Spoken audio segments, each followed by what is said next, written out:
tardes. Bienvenidos al último encuentro de este PUM Barcelona 2025. Empezamos agradeciendo a LEF Ingenieros que patrocina el acto.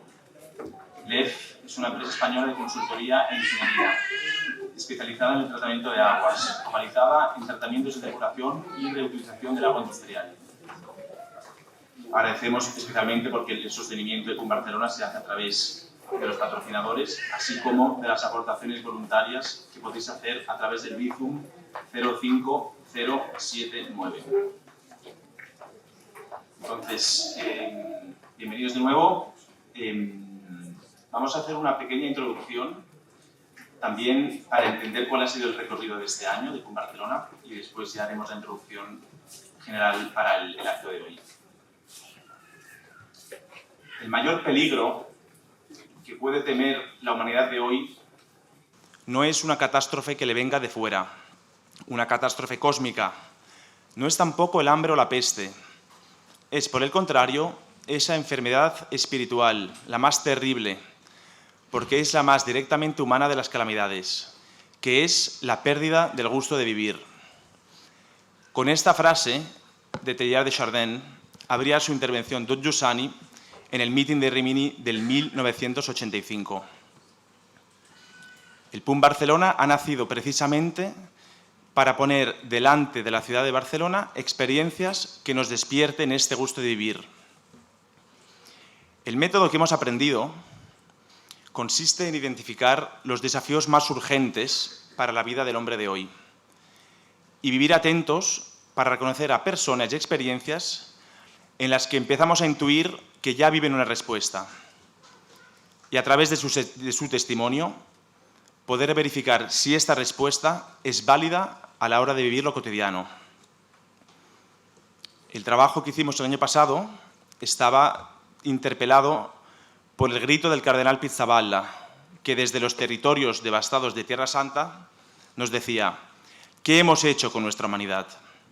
Secundar su provocación significó entrar en los ambientes que vivimos, nuestras familias, amistades, trabajo, vecinos, con una invitación: dime que quieres vivir. Este curso empezó identificando un punto más, un paso más. La invitación que nos hacíamos el año pasado no se limita a animar al otro, sino que expresa una mirada que da a la vida una forma nueva. En la historia ha habido, y en el mundo de hoy también sigue habiendo, hombres que miran a las personas y a las cosas con la invitación: dime que quieres vivir. Y su presencia construye a su alrededor auténticas comunidades humanas. He aquí el origen de la edición de este año, y particularmente la de este encuentro. Esta es la mirada que informa la vida. Es un elemento de edificación en el ambiente, de obras que hacen mejor al mundo y de comunidades humanas que permiten a las personas vivir.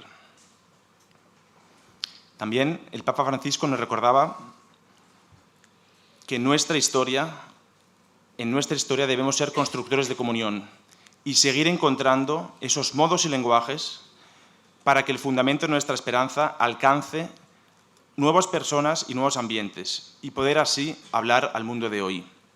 Y por eso seguimos invirtiendo para que pueda existir el PUM Barcelona. Paso a presentar a las invitadas de hoy. A mi izquierda está Chiara Curti, la conocéis muchas. Chiara es arquitecta, es esposa, es madre, es profesora en la Facultad de Antoni Gaudí de Barcelona. En 2022 publica su libro La Sagrada Familia, Catedral de la Luz, y recientemente ha defendido su tesis doctoral en Humanidades, dirigida por el padre Rubnik, titulada La vida relacional como fundamento de la construcción del templo expiatorio de la Sagrada Familia de Antoni Gaudí, que está basada en documentos manuscritos de la Secretaría de Gaudí y memorias de sus trabajadores, que muchos de ellos hasta la fecha no se habían estudiado. A mi derecha tenemos a la hermana Inma Soler, quizá no la conocemos tantos. Inma es hermana de la comunidad religiosa llamada Auxiliares del Buen Pastor, conocida familiarmente como Villa Teresita. Es una comunidad contemplativa y misionera, llamada a reflejar el amor de Dios y la alegría de su misericordia allí donde están los más pobres. Ha estudiado trabajo social y es licenciada en estudios eclesiásticos, pero ha aprendido lo más importante en la escuela de la vida, junto a los más pequeños y a los más pobres.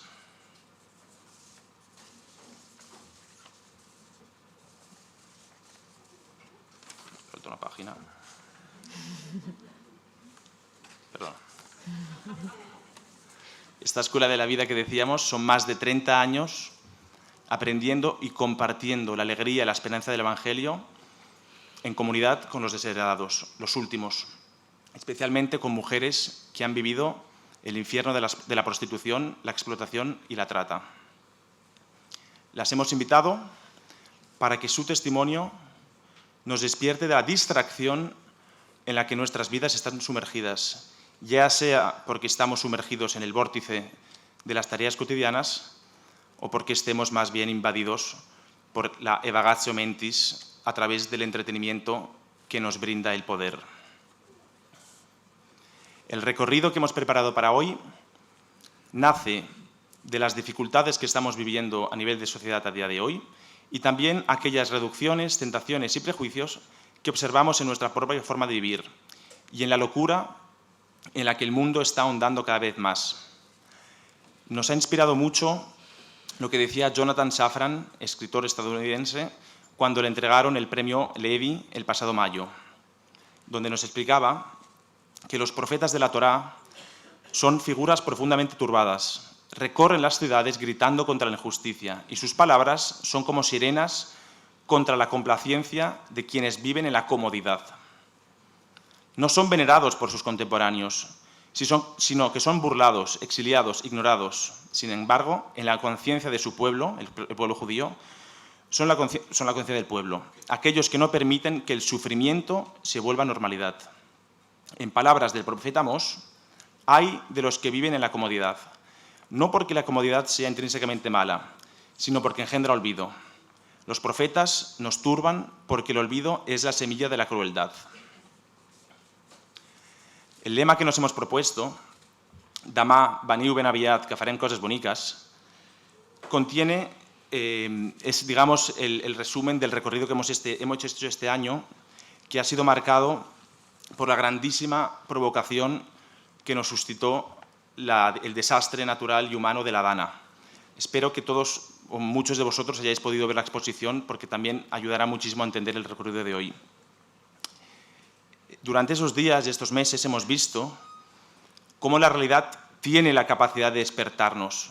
Esta catástrofe nos ha despertado, nos ha desafiado con sus preguntas ineludibles. ¿Qué sentido tiene mi acción? Y también hemos visto cómo la cercanía, la familiaridad y la fraternidad vividas en estos días, según cuentan los voluntarios, y hemos visto en la exposición, además de ser percibida como excepcional, evidencia la extrañeza y la distancia, el individualismo en el que vivimos normalmente en nuestra ciudad. Hemos observado y hemos entendido mejor la frase que citó Juan Pablo II en la celebración del 1500 aniversario del nacimiento de San Benito, cuando decía: era necesario que lo heroico se hiciese normal, cotidiano, y que lo normal y cotidiano se hiciese heroico. En esta invitación de Gaudí, Demà veniu aviat que farem coses boniques, vemos que contiene una promesa. ¿Y si aquello que a menudo percibimos como un desgaste, nuestro esfuerzo en el trabajo, nuestra familia, nuestros compromisos, todo lo que hemos ido viviendo estos días también, la vejez, las preguntas que despierta la vejez, y si todo eso que a menudo percibimos como desgaste puede ser la construcción de la belleza que salva al mundo? El maestro Ueda, que ha sido maestro de Tsurro Sotó, le decía: si trabajas y te agotas, no estás trabajando bien, porque si trabajas con amor e ilusión, más energía deberías recibir. ¿Es posible vivir nuestra labor cotidiana partiendo del horizonte que Gaudí proponía a sus colaboradores? Hemos invitado a Imma y a Chiara porque en vuestras vidas hemos visto dos experiencias de esperanza en acto. En Villa Teresita, donde tuvimos la suerte de ir a visitarte, y Chiara dedicando la vida al estudio y a la comunicación apasionada que haces de forma incansable de la vida y de la obra de Gaudí. Por lo tanto, empezamos con la primera pregunta. Observando también lo que ha sucedido en la Dana, pero observando nuestro día a día, nos pasa, en general, al hombre de hoy, que lo que nos mueve es la emoción. La realidad nos despierta, genera un entusiasmo, genera una intuición, pero esta emoción acaba muy rápido. Y por lo tanto, nuestras energías también lo hacen, ¿no? Nos agotamos enseguida. El ejemplo de Ana también fue muy evidente. Un minuto después de la experiencia de estupor y de fraternidad, como sociedad volvimos al run-run de nuestras vidas y casi nos ocupamos más del debate de la búsqueda del culpable, olvidando los damnificados. En este contexto en el que vivimos, ¿qué significa la provocación de Gaudí? ¿Haremos cosas bonitas? El sentido que normalmente damos a esta expresión no aguanta el peso de la vida. ¿Por qué no acaban las cosas bonitas? En el bullicio del quehacer cotidiano tendemos a tratar las cosas con una mentalidad de solucionar problemas y entonces nos agotamos, ya sea porque las cosas no salen como teníamos pensado o bien porque la dinámica de la vida implica que nazcan siempre nuevos problemas. Nos gustaría que nos ayudaseis a entender toda la potencia que está en esta frase de haremos cosas bonitas y también os pedimos a Chiara que nos des un poco de contexto respecto a esta frase de Gaudí, también teniendo en cuenta que la Iglesia lo ha señalado y lo ha hecho venerable. Y a Inma también te pediremos que nos des un poco de contexto respecto al trabajo y la obra que haces en Valencia. Bueno, comenzaré yo. Cuando escuchamos esta frase, mañana ven temprano que haremos cosas bellas, estas han sido las últimas palabras que se han escuchado de la boca de Gaudí antes de ser atropellado por el tranvía el 7 de junio de 1926. En 8 palabras, el resumen de una forma de trabajar, la propia de Gaudí y también de nuestra fe. El mañana, o sea, la esperanza como virtud, la más humilde de las 3 virtudes teologales, la virtud que habla del confiar, el saber que no bastan nuestras fuerzas. El venid, también la llamada como una vocación. El ven temprano, un apresurarse, como María, que nomás recibir la noticia del ángel se apresuró a ver a Isabel. El haremos, como el hacer silencioso de José, y las cosas bellas, que el método del Creador y la imagen del mismo Cristo, la belleza. Pero sobre todo, la vida relacional. Gaudí no trabajaba solo, sino siempre en compañía. De hecho, hablaba a su colaborador. Gaudí tenía una cierta aversión a escribir, pero hablaba muchísimo. Lo recuerdan todos sus colaboradores, todos relatan que él mismo se sorprendía de lo que explicaba. Entendía que sus palabras no eran exactamente fruto de su capacidad, sino que eran inspiradas. También inspiradas quiere decir que es otro que te las sugiere. Aunque las digas tú, son fruto de una relación. A mí, en particular, este aspecto de Gaudí es el que más me ha interesado porque delante del drama que atañe a nuestro tiempo, delante de las tragedias personales, del desmoronamiento de la sociedad, el dolor más grande es siempre la soledad. Quizás parezca una exageración, pero sí puede quedarnos como una imagen.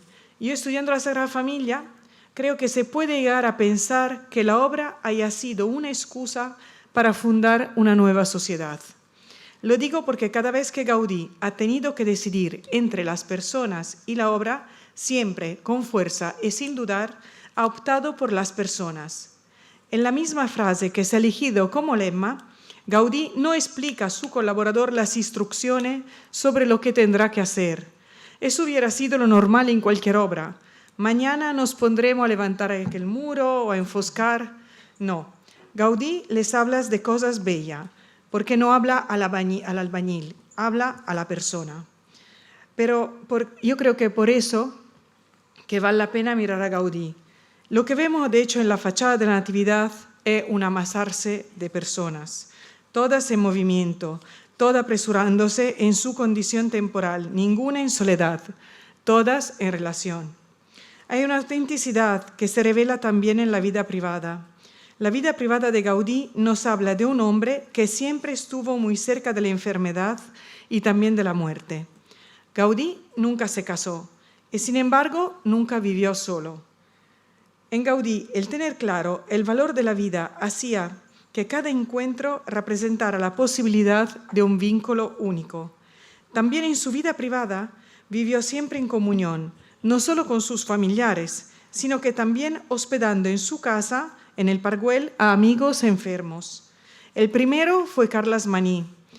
En el 1907, cuando ya vivía solo con su sobrina, la esposa del escultor Carles Maní le informó sobre los intentos de suicidio de su esposo. Gaudí tenía un particular afecto al matrimonio, había sido su testigo de boda. Frente a la enfermedad psicológica del amigo, Gaudí decidió darle trabajo en la Sagrada Familia y por el resto del tiempo acogerlo en su casa. Estaba convencido que un trabajo en el que pudiera disfrutar, alternado con el descanso, podría rehabilitarle. Le indicó que trabajara un par de horas al día, preferiblemente por la mañana. Para que el matrimonio no tuviera que preocuparse de cuestiones económicas, Gaudí dio instrucciones de remunerarle con el salario completo de un auxiliar de arquitecto. En ese tiempo, Maní colaboró con la realización de las imágenes del Portal de la Esperanza, como la huida a Egipto o la matanza de los inocentes. Y quién sabe si Gaudí no le encomendó esas tareas precisamente para que el artista recobrara la esperanza en su propia vida. Las atenciones de Gaudí permitieron al amigo de recuperarse de la depresión y regresar a su casa. Aún así murió prematuramente. Luego hospedó en su casa obreros y colaboradores que sufrían alguna enfermedad. Si miramos a las imágenes del portal dedicado a la esperanza, la virtud teologal parece brillar por su ausencia. La Sagrada Familia de Nazaret está huyendo a Egipto. Se está produciendo la matanza de los inocentes. Joaquín y Ana, al contrario que en la iconografía tradicional donde se le representa besándose ante la puerta dorada de Jerusalén, aparecen como dos ancianos encorvados. Observan a José, que en su afán por consolar al niño Jesús por la muerte de un pajarillo, deja caer todas sus herramientas de carpintero. Los rostros están llenos de angustia, de quien vive en la injusticia. Pero no se trata de una interpretación artística más. En la Sagrada Familia, bajo los órdenes de Gaudí, los artistas se limitaban a realizar moldes de figuras humanas, animales e incluso vegetales. Gaudí había decidido no someter el arte al criterio ni al gusto de un artista, sino servirse de la realidad como modelo. Las personas que encontraban eran elegidas para representar escenas de la vida de Jesús, encarnando un relato que ya no pertenecía al pasado, sino al presente. Observando con atención la escena de la matanza de los inocentes, notamos que no sigue exactamente el texto de la Sagrada Escritura. Los niños no parecen pequeños de 2 años. Son corpecillos ya sin vida, aún no del todo formados. Tienen la cabeza grande y el cuerpo pequeño. Un soldado romano agarra a uno de ellos. La madre, desesperada, extiende las manos intentando detenerlo. Para representar esta escena, se organizó un concurso fotográfico entre las criadas de las casas burguesas y las obreras. Ambas categorías estaban forzadas a renunciar a la maternidad para poder trabajar. A menudo, los hijos, ante la imposibilidad de criarlos, eran confiados a orfanatos o, en el peor de los casos, abortados. A estas mujeres se les pidió que acudieran a un estudio fotográfico habilitado especialmente por el concurso, donde se les solicitaba representar la escena en la cual arrancaban a su hijo. Acudiendo numerosas mujeres, en la escena de la fachada, respecto al espectador, el rostro de la madre está en oblicuo, o sea, no podemos reconocerla, porque la representa a todas, pero no como un colectivo, sino de forma individual. A medida que se construía la fachada del nacimiento, se hacía evidente lo que se estaba realizando. Los obreros la señalaban con orgullo. La sentían como una obra propia. Quien la contemplaba se sentía invitado a interrogarse sobre el sentido del sufrimiento, sobre las culpas personales y colectivas, sobre los desafíos morales, espirituales y sociales que marcaron la época. Gaudí no construyó una iglesia cerrada en sí misma, sino una fachada que miraba hacia afuera, orientada hacia las barracas donde vivían sus colaboradores junto con los obreros de las fábricas. No rechazaba el mundo moderno, lo acogía, iniciaba un diálogo entre lo divino y lo humano. Mostraba que los dramas sociales forman parte de la historia y que exigen una respuesta nacida de la caridad. Pero ¿dónde están aquellas cosas bellas que pedía su colaborador? En una sociedad donde moral y moralismo fácilmente se confundían, Gaudí parecía escoger sus modelos sin una intención particular. Cualquiera de ellos podía representar a un santo o incluso a Jesucristo. Gaudí vive dentro de su época, pero con una mentalidad que no es de su época. Su manera de hacer residía en una convicción profunda, o sea que, pese a la experiencia más negativa, incluso la de haber sufrido, observado o cometido crímenes, el corazón del hombre no espera más que se le haga el bien y no el mal. Esa certeza justificaba la sacralidad de cada persona, su derecho a encarnar las imágenes de la fachada del nacimiento. Por eso, por ejemplo, el Jesús carpintero en el Portal de la Fe acabó por ser representado con rostro de Ricardo Piso, un joven trabajador que Gaudí amaba y a la vez simpatizante del anarquismo y ligado a la bohemia. La belleza de la cual Gaudí habla no es cosmética, sino que reside en la sacralidad intrínseca en cada persona. Gaudí, al utilizar como modelos a quien frecuentaban la Sagrada Familia, dignifica a las personas que la historia habría descartado o más sencillamente olvidado y las une junto con su experiencia vital en una obra que tiene como finalidad la manifestación de la belleza, como una humanidad transfigurada, capaz de superar la caducidad de la vida.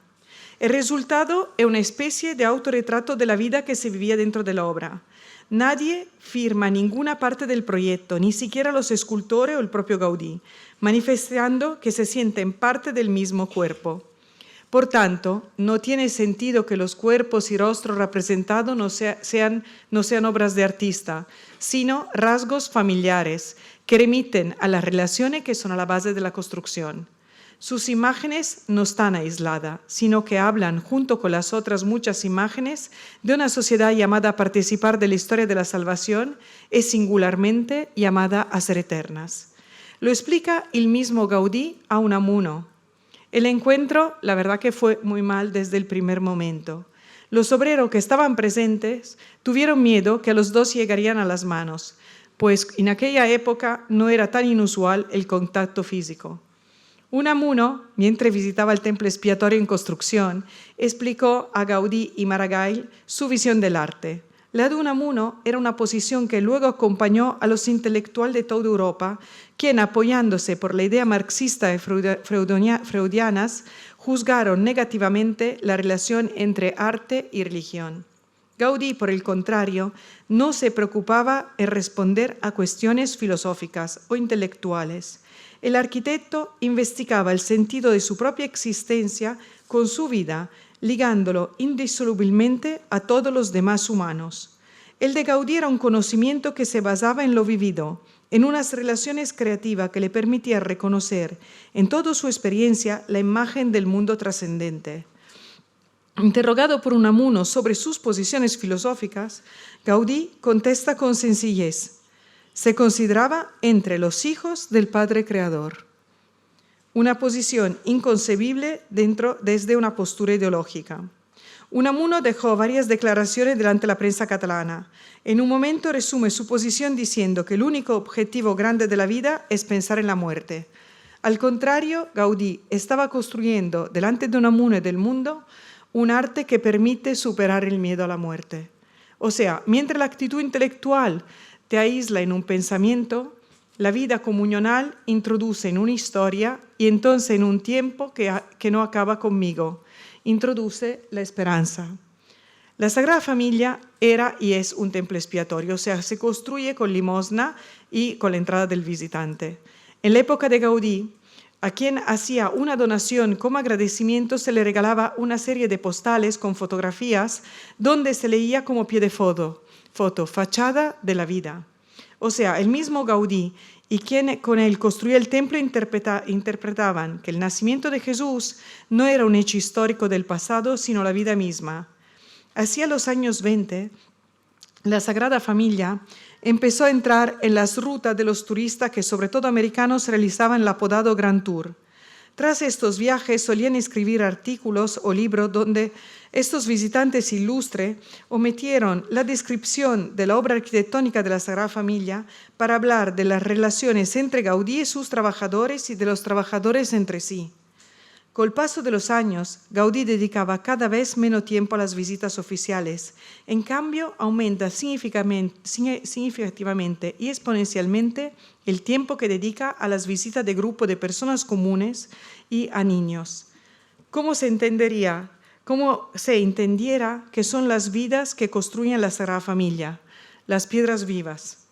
Gaudí decide dedicar su tiempo a acompañar a las personas que consideraba, utilizando su terminología, dentro, y no la que estaban fuera de la obra.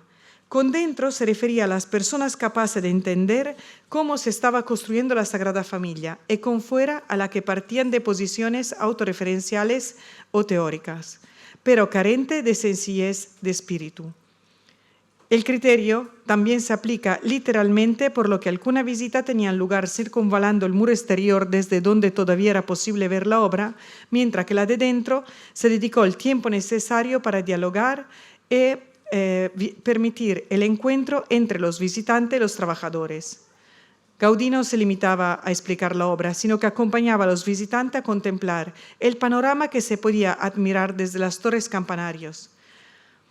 Mirando hacia afuera por las fisuras de las torres, Gaudí mostraba a los visitantes los lugares relacionados con sus vidas, las fábricas, los núcleos urbanos de la periferia. La visión de conjunto que unía el escorzo de la Sagrada Familia, el paisaje hasta el mar, permitía al visitante observar su propia realidad desde arriba, desde la distancia, en su conjunto, y conseguía minimizar la fealdad en la que vivía y resaltaba la belleza que contenía.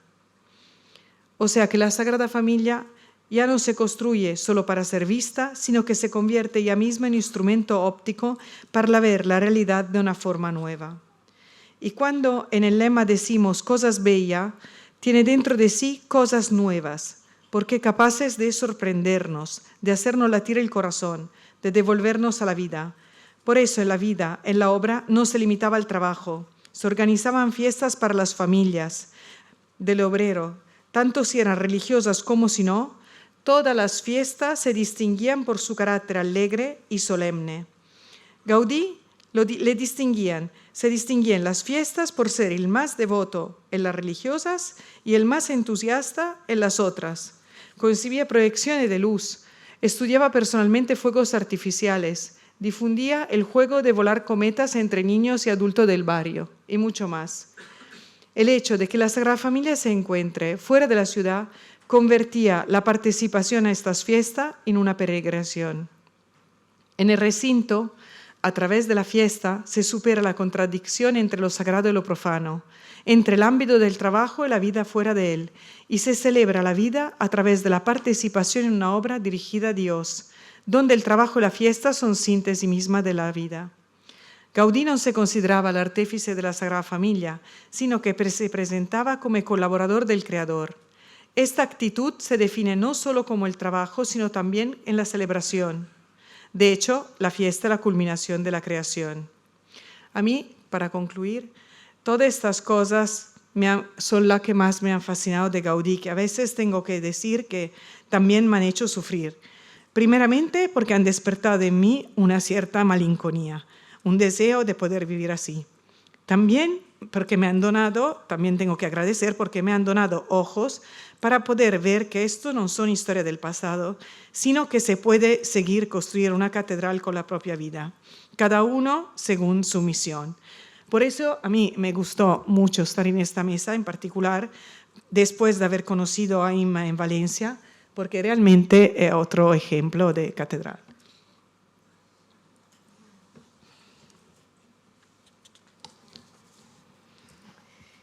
Bueno, muchas gracias. Gracias por la invitación.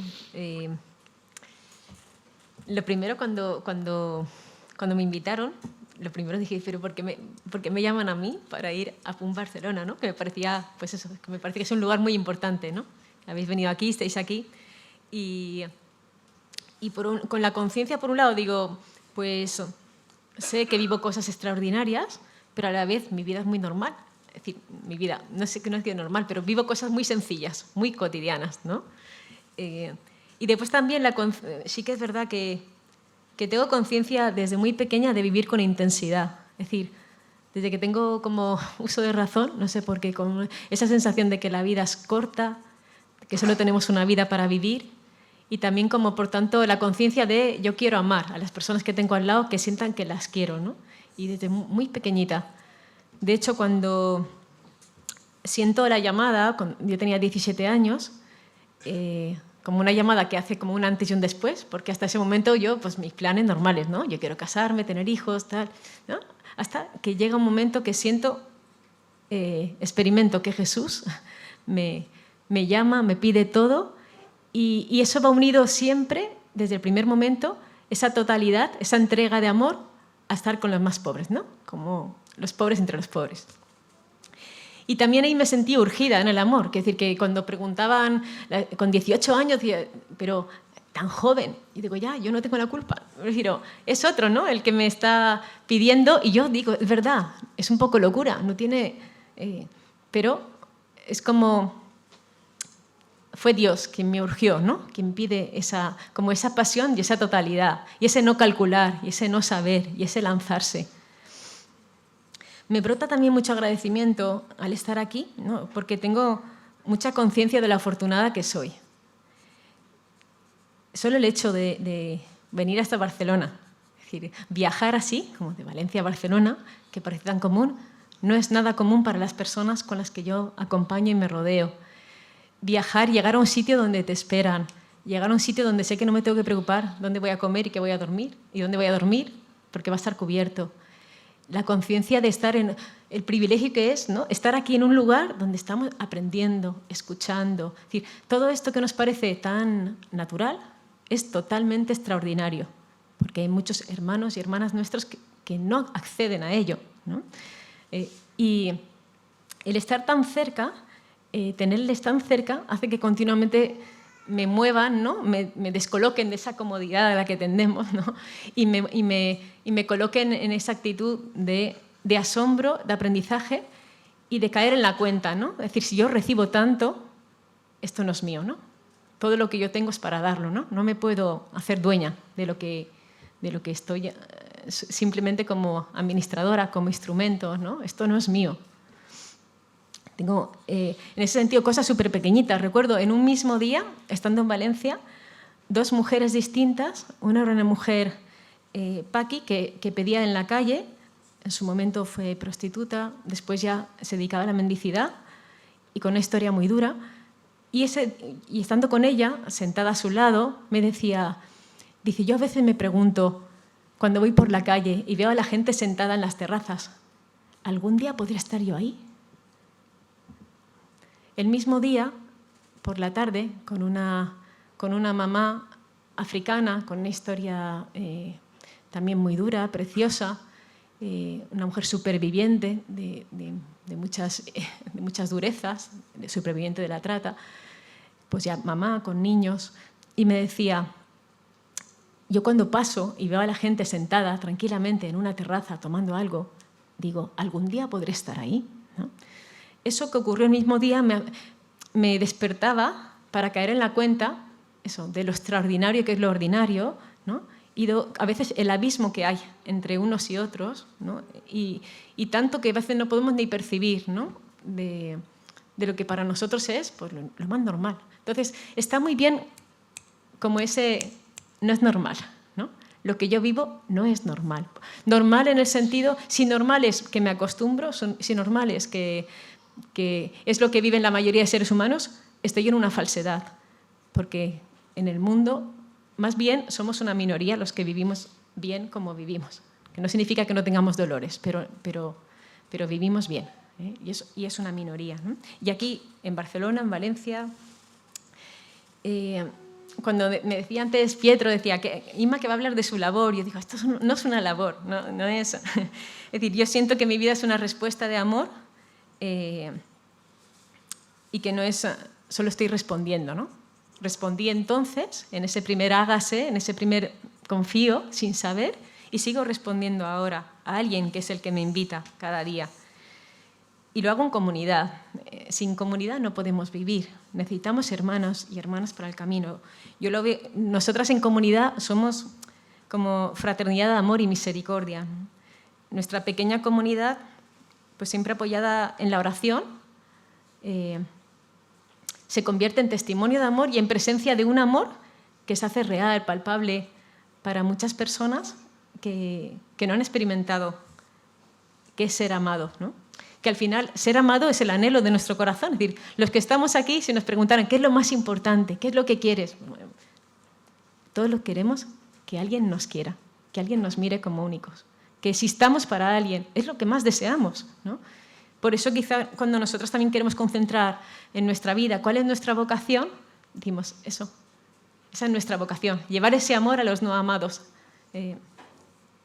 Entonces, como os decía, ¿no? Somos una comunidad contemplativa y misionera, es decir, somos monjas, bueno, me vais vestida así, es decir, desde el principio, de hecho yo mi ilusión era llevar un hábito, yo tipo Madre Teresa de Calcuta, ¿no? Es como era la llamada así primera, yo soy de un pueblo pequeñito, de Valencia, y cuando sentí esa llamada, yo pues ya me veía, ¿no? Pues bueno, pues con el hábito y estar por las chabolas, es como lo más así, ¿no? Como la Madre Teresa, ¿no? Con un niño en brazos. Y cuando conocí a mi comunidad, como una presencia de amor muy fuerte, muy potente, en un lugar al que nadie entraba, en ese momento era el barrio chino de Valencia, pues como el Raval aquí en los momentos más duros, ¿no? Como más hace muchos años, y ver, atravesar con ellas las calles y ver con qué amor, cómo esos rostros que eran rostros, para mí eran de película, eso en mi pueblo yo no había visto, ¿no? Rostros tan rotos, tan demacrados, tan sufrientes, ¿no? Esos rostros ante quien volvemos el rostro, ¿no? Y cómo todos se iluminaban, se volvían bellos al paso de las hermanas, cómo todo el mundo quería un beso, un abrazo, ¿no? Y también igual, cuando llegué a la comunidad, aquello no me sabía un convento, era como, es como una familia, ¿no? Me sabía hogar, allí había niños, y todo eso, pues unido claramente, ¿no? A una llamada, pues me hacía decir, no, como desmontarme de mi idea de que entendía yo por monja y vivir, ¿no? Pues esta llamada que en Villa Teresita es pues, que ahora mi hábito es el amor, ¿no? Y la misericordia. Eso es de lo que yo me siento, el Señor me pide revestirme, ¿no? Verá que llevamos siempre una cruz, una alianza de esposas, de alianza con Jesús, pero es como el amor, ¿no? El amor es el centro y todo lo que me una, ¿no? Lo que no me separe, ¿no? Y lo que me permite acercarme con lazos de amor, con cercanía, con dulzura y también con firmeza, ¿no? Para rescatar y para bajar a los infiernos.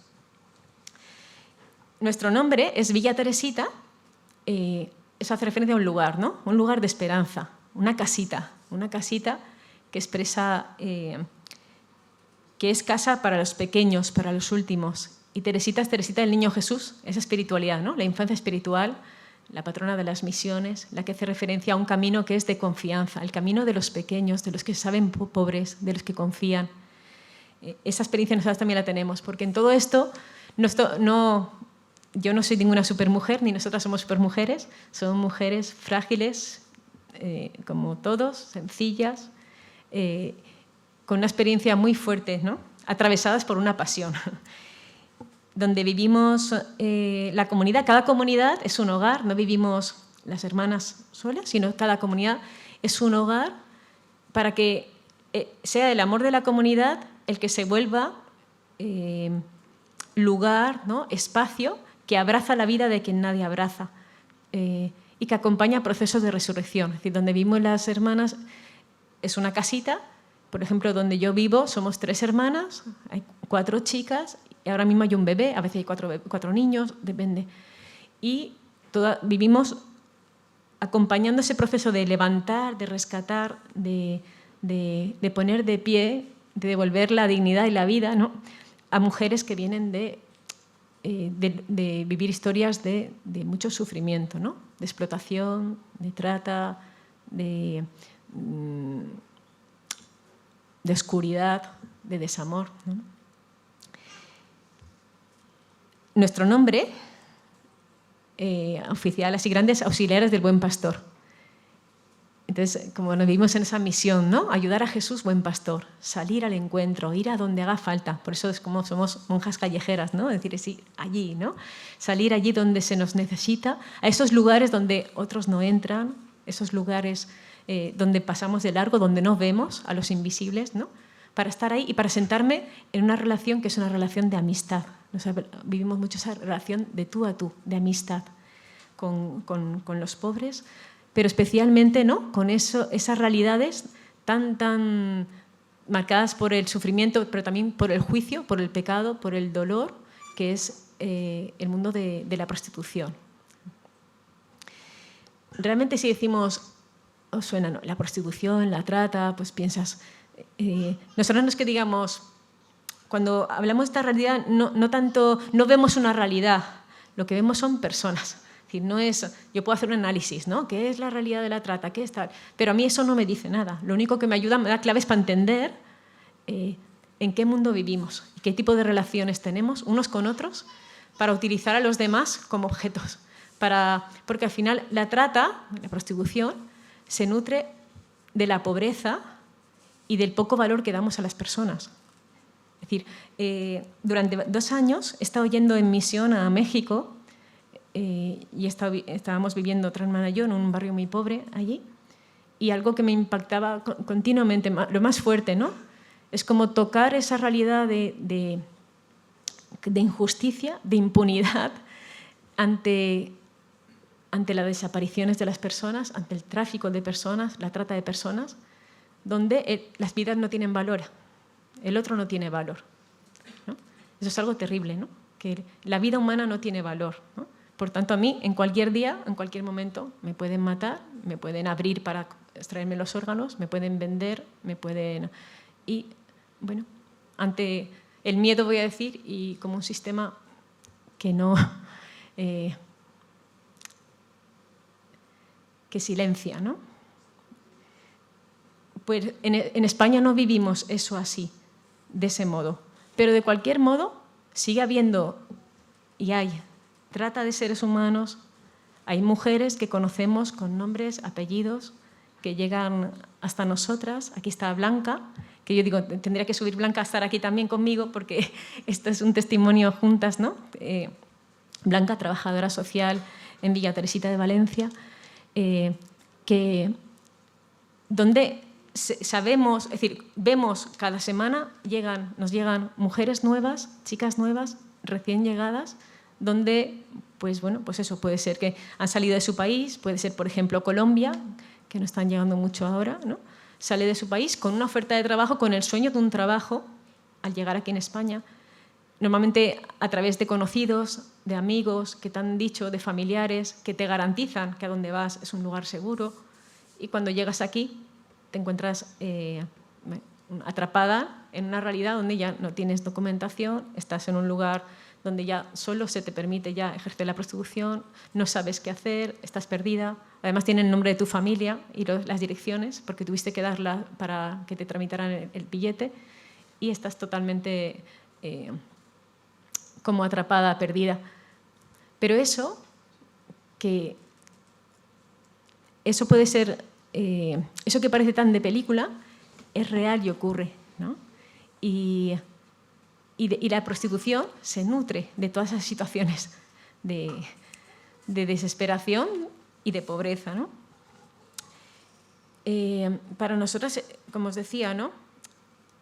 Es muy importante no tanto acompañar una realidad o nombrar una realidad, sino acompañar personas que han vivido, que son víctimas y que han vivido historias que las dejan como fuera del sistema, ¿no?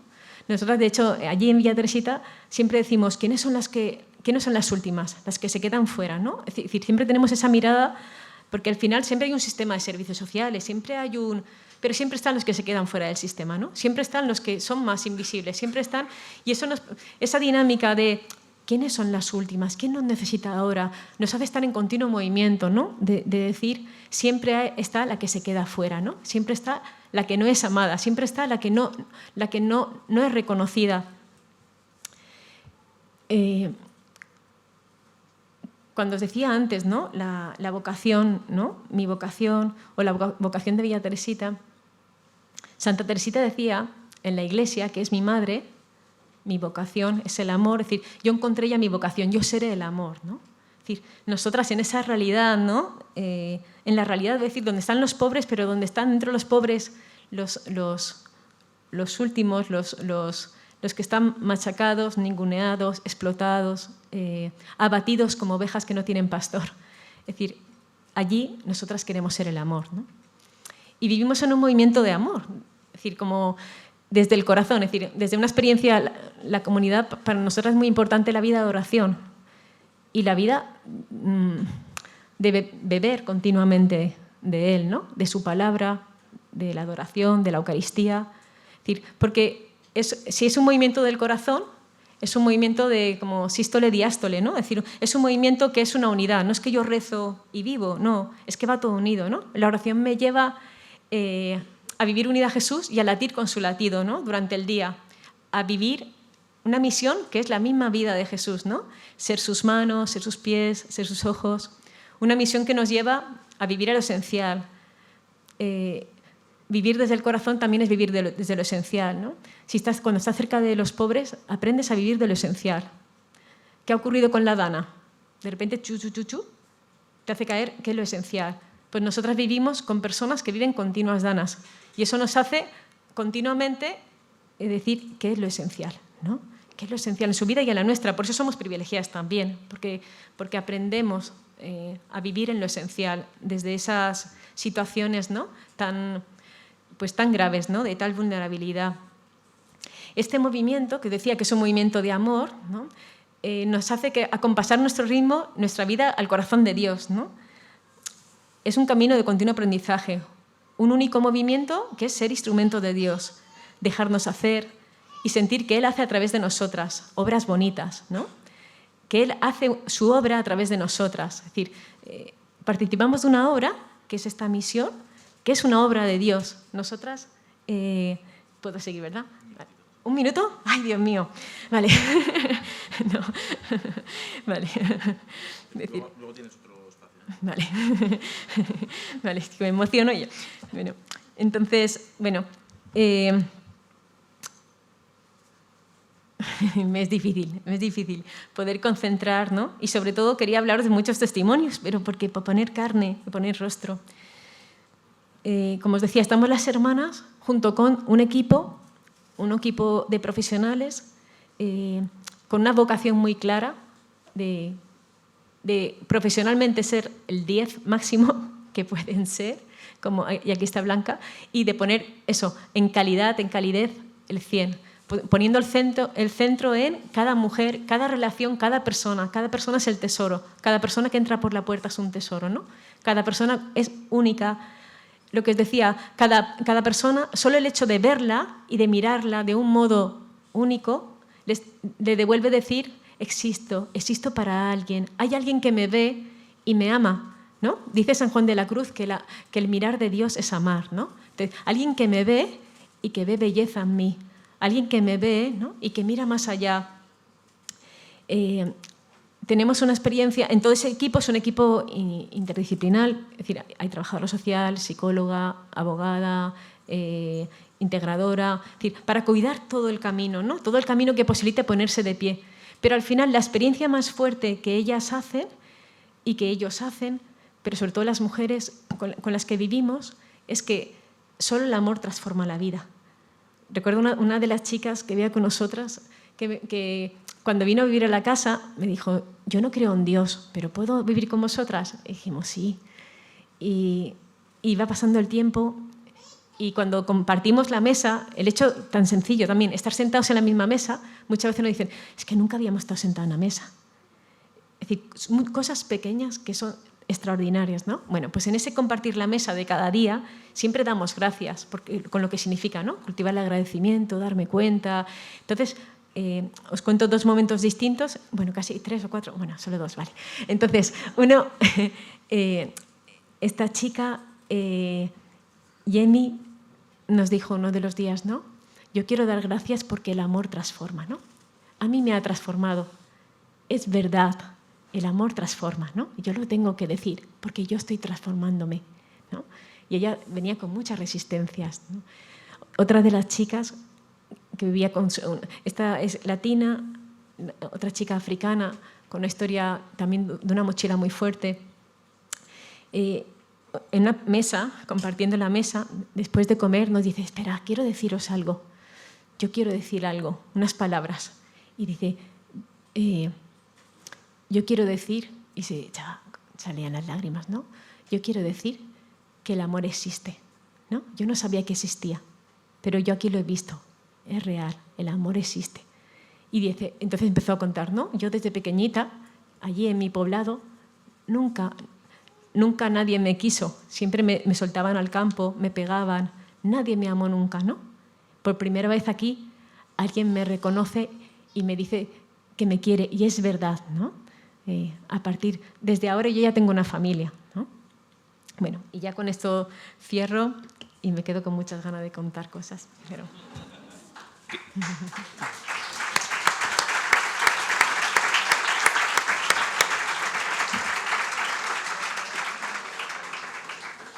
Nosotros también tenemos ganas de seguir escuchando, pero como ya nos hemos ido mucho, vamos a condensar la segunda pregunta de la siguiente manera. La provocación que nos hacéis es impresionante y queremos preguntaros también, de forma concreta, ¿dónde se sostiene vuestra esperanza, ¿no? Todo lo que nos ha relatado ahora la hermana Inma se meten en sitios donde nadie se mete, ¿no? No ha sido muy explícita, después quizá lo será más, yo no voy a permitirme porque son cosas suyas, pero realmente baja al infierno y nos decía, pero no me quemo, ¿no? Así como también nos sorprendió muchísimo que el templo expiatorio, que se fundaba con donaciones, pues tenía muchos altos y bajos y durante muchos momentos de la construcción de la obra no había fondos para construir. Y Gaudí decía, mi dueño no tiene prisa, ¿no? Estos momentos de no construcción deberán ser usados para, de forma creativa, entender cómo vamos a construir y, de facto, no despedía a los trabajadores, sino que los mantenía. Entonces, nuestra pregunta es entender de dónde nace la esperanza. Ya habéis empezado a responder la primera parte del título, ¿no? Que yo creo que puede formar parte de esta respuesta, ¿no? Mañana ven temprano. En esta frase descubrimos que para entrar en nuestras propias vidas, en nuestras propias circunstancias y descubrir el valor que tienen, necesitamos que alguien nos acompañe a entrar a ellas, ¿no? Que, insisto, habéis hablado las dos de esta vida vocacional que es la que te permite, ¿no? La que, digamos, la invitación a entrar en las cosas, ¿no? Mañana ven temprano, Inma, mañana ven temprano. ¿Nos podéis acabar de explicar dónde se sostiene la esperanza y qué relación tiene con esta invitación de que te hace alguien en la propia vida? Sí, pues yo. Bueno, yo la verdad que del punto de vista personal, sí, menos también. Lo que me ha ayudado Gaudí ha sido realmente esto, ¿no? Ver que no es tanto el tema de ser desesperado, no ser desesperado, ser esperanzoso, o sea, no es el tema de ser una persona positiva en el sentido de un lema, de tener siempre la sonrisa, sino de tener lo que decía ella, ¿no? Lo esencial, de tener como un gran discernimiento. O sea, lo que introduce, la novedad que introduce Gaudí es de saber siempre dónde reside la cosa importante, ¿no? Y yo creo que en esto el hecho extraordinario, ¿no? De tener una escala de valores que es totalmente distinta de lo que nos ofrece el mundo y que entonces no se intenta impresionar con unos números. De hecho, yo cuando fui, quizá la cosa que me pareció más bonita y más ocurriente del hecho de estar aquí junto con Inma ha sido que cuando le hemos preguntado a ella en Valencia, ¿cuántas chicas tenéis? ¿No? Ella me dice, 4. Claro, uno está acostumbrado a estas mediciones, ¿no? De decir, no, mira, tenemos una obra que tenemos 4 centros, 800 mujeres, no sé cuántos, ¿no? Y no, 4 mujeres, ¿no? Y entonces a mí esto me impactó mucho positivamente porque en realidad también la época de Gaudí él no intentaba impresionar con una arquitectura, de hecho en la prensa se decía que parecía más una ruina que una construcción, pero también es verdad que luego el poeta Joan Maragall decía que era una flor, ¿no? que crecía en el desierto, que entonces está con esta delicadeza, ¿no? suya que realmente del 1 a 1, ¿no? de este método del 1 a 1, ¿no? de también poner el tiempo, que esto sí que era algo que a mí me llamó la atención porque en todas las encíclicas del Papa Francisco lo ha puesto, que el tiempo es más importante del espacio, ¿no? que lo que hacemos se define por el tiempo, no tanto por la medición física de las cosas, ¿no?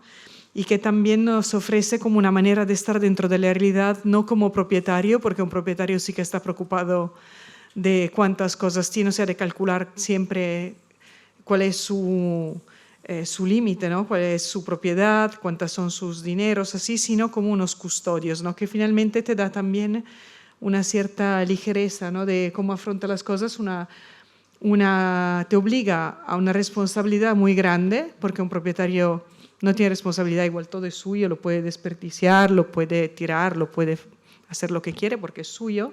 Al contrario, un custodio es responsable y del otro lado no tiene el peso de que cosa es suya. O sea, realmente un cambio de postura delante de las cosas totalmente distinta, ¿no? Como un jardinero que se preocupa que todo sea bello, ¿no? De hecho, la cosa bonita de tener un jardinero no es solamente que te cuida el jardín, sino que todo se transforma en algo bello, ¿no?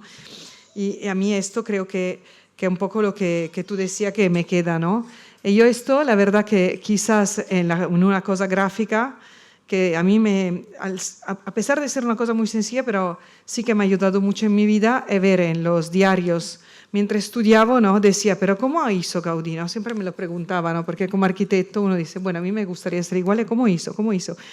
Y en un momento pues se pregunta, hay un constructor que fue quien construyó casi todas las obras civiles de Gaudí, en los años 70 le hacen una entrevista grabada y esta entrevista pues cuando la escuché me llamó la atención. Había cosas que no se habían nunca redactado porque siendo él como un paleta, digamos, un albañil, no es que decía cosas muy filosóficas. Y en un momento que la entrevista insiste preguntándole, pero ¿cómo hacía Gaudí a trabajar? Y el otro se despedía diciendo, no, es que Gaudí decía así, así, así, así, o sea, y el otro decía, no, pero ¿cómo hacía? No, es que él decía así, así, es que todo el rato está así, ¿no? Y tú dices, claro, es que estaba con él, ¿no?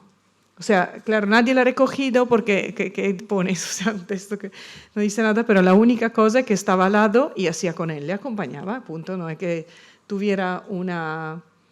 le hiciera una explicación muy extraordinaria, sino que sencillamente, por eso que yo creo que esto sí que tiene, eso de la construcción de la catedral como la construcción de una vida, ¿no? que también Gaudí decía, no soy yo que construyo la Sagrada Familia, sino la Sagrada Familia que me construye, o sea, este autorretrato. Realmente también viendo a Ima, a mí me sorprendió, ¿no? porque realmente se ve que esta obra es un autorretrato también de ella, ¿no? como de ella y las personas que estaban con ella, ¿no? que no hay como una cosmética, ¿no? que tú decías, yo me imaginaba como la monja, o sea, como una imagen cosmética, sino que realmente es un criterio, ¿no? Como Chiara ha dicho ya casi todo, solo alguna cosita en relación con cuando decía acogemos a 4. Es decir, nosotras podíamos, decir, detrás hay un discernimiento, es decir, nosotras podríamos contar, pues hacemos 5 programas, estamos en tantos lugares, de hecho también contabiliza a veces, atendemos a tantas personas, tantas mujeres salen, este es el número, pero no lo contamos así, eligiendo no contarlo así. Porque el peso está puesto en lo que es lo importante. Y eso significa no vendernos a los criterios del mundo, es decir, de los criterios normales de eficacia, de productividad, de cómo se miden las cosas, de cómo entrar en otro tipo de asombro, que tiene que ver con lo oculto, que tiene que ver con las historias donde ocurren milagros continuamente y que no tiene que ver con otro tipo, ¿no? de fascinación que nos producen eso, los números, las grandes, ¿no? Y yo creo que también ahí nos introducen algo muy importante y es la lógica del Evangelio. El Evangelio nos mete en otra lógica, ¿no? El valor de lo pequeño, el valor, que es la lógica de la que vivimos todos, ¿no? De una pequeña semilla, de un poco de levadura, el valor de un frasco de perfume que se tira, el valor de una mesa compartida, el valor de una persona, entre muchos que se podrían curar, solo se curaron uno, entre muchos que... Pero eso tiene el valor simbólico de Dios está aquí con vosotros, ¿no? Es decir, todo apunta a quién es el dueño, ¿no? Todo apunta de quién es la obra, todo apunta en quién está, ¿no? El peso. Entonces, al final, ¿la esperanza quién es? La esperanza es una persona. No podemos, es decir, podemos hacer luces cortas y luces largas, ¿no? Para medir esperanza, pues bien, humanamente necesitamos encontrarnos con personas que nos recuerden que hay esperanza. Pero la esperanza que no defrauda es una persona, ¿no? Es decir, es el propio Cristo, es decir, Él es la esperanza y el que hace posible que se sostenga no en nosotros, que nosotros somos emocionalmente, vamos, venimos, ahora esto, ahora sí, ahora ya me he cansado, ahora... Es decir, necesitamos que haya alguien que nos diga ven aviat, demà, no? que farem coses boniques. Necesitamos sentir que estamos aquí en una misión de amor y en una respuesta de amor con nuestra vida, que cada día hay alguien que nos invita, ¿no? Y nos invita pronto, es decir, ven, hay una urgencia, ¿no? Ven pronto, ¿no? Ven, levántate pronto, que te necesito. Entonces yo creo que también hay que darle la vuelta. Es la esperanza y a la vez que hay alguien que nos espera. Es decir, Él nos espera, nos necesita, ¿no? Hay una llamada a cada uno. Él nos está esperando con mucha paciencia, ¿no? A que respondamos.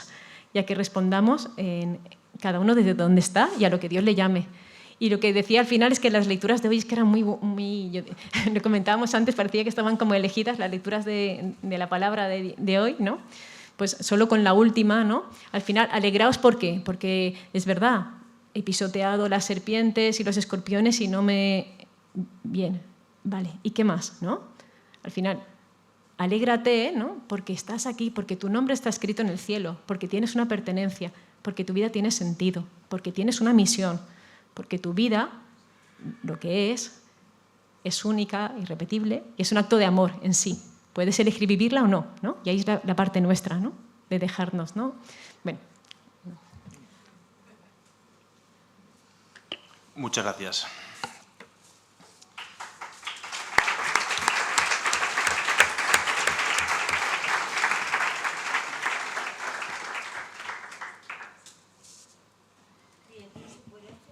Sí, pero ven aquí, porque si no, no se irá. Ay, mientras son las preguntas, deciros que he dejado por ahí unos marcapáginas para que tengáis el contacto nuestro. Es decir, hay una frase, que cada uno le habrá tocado una, y hay un teléfono, que el teléfono es mi teléfono. Entonces, si alguien quiere preguntar algo, si alguien, pues no lo sé, que después sí que hacemos retiros, experiencias para jóvenes y después experiencias para chicas que quieran vivir con nosotras un tiempo, ¿no? Y entrar en esa corriente de amor y esa escuela del Evangelio, ¿no? En la que vivimos. Bueno, pues ahí está mi contacto, nuestro Instagram, que también de forma sencilla vamos haciendo pues ahí como una pequeña presencia de iglesia que está ahí, también para que nos sigáis y nos ayudéis. Y bueno, en todo lo que sea, os necesitamos, ¿no? Solamente quería preguntar, todo lo que parece que querías contar y no has podido, y tú también, ¿dónde quedará? O sea, ¿nos puede llegar de algún modo? El punt 26. No. Pensadlo un poquito, a ver si por escrito o en la asociación o en algún lado. Nos hemos quedado con ganas. A continuación hay una comida de amistad donde tendréis la oportunidad de cazarlas y preguntarles lo que no haya salido del todo. Te quedas a comer, ¿eh? Perfecto. Si no tendrás mucho trabajo tú. Y lo que hemos intuido que no han podido acabar de expresar por una cuestión de tiempo, yo creo que es la invitación que nos han hecho. Muchas gracias. Antes de la comida daremos lectura al comunicado final de PUM Barcelona y nos vemos todos ahora aquí fuera. Gracias.